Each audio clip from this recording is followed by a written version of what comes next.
Okey, ni ubat gigi tulasi, cinnamon. Bebas bahan kimia. Ada xylitol untuk pemutih, pembersih karies. Ada sodium bikarbonat, ada garam bukit alami. Kan ada sebagai prebiotik Arabic gum InsyaAllah. Ni cara guna, letak kat tapak tangan.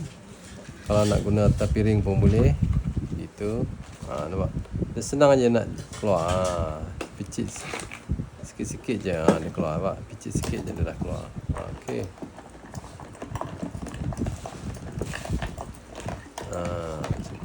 Okey, cukup. Banyak tu lebih kurang. Lepas tu berus gigi kita basahkan.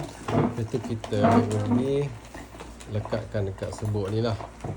Kan, lekat serbuk ni.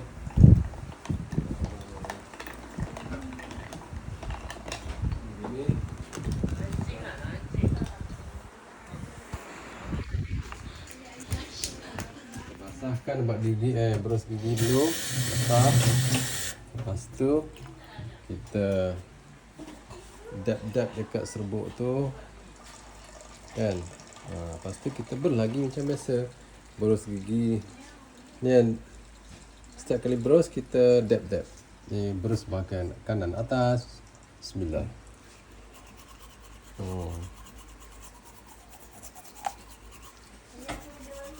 Lepas tu dab lagi. Bahagian bawah.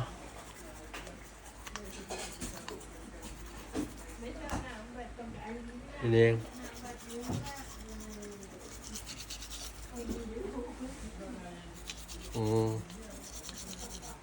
Lepas tu bahagian tak kena lagi, kat sini. Buang karies.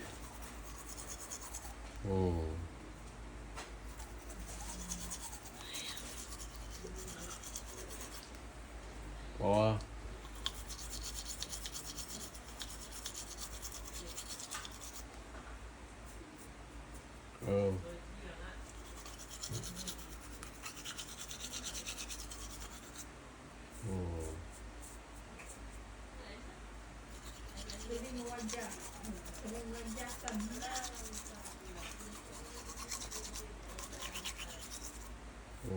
Okay.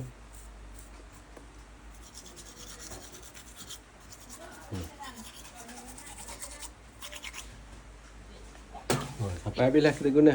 Dah habis kan? Dia buang karies, bersih, kuatkan gigi gusi.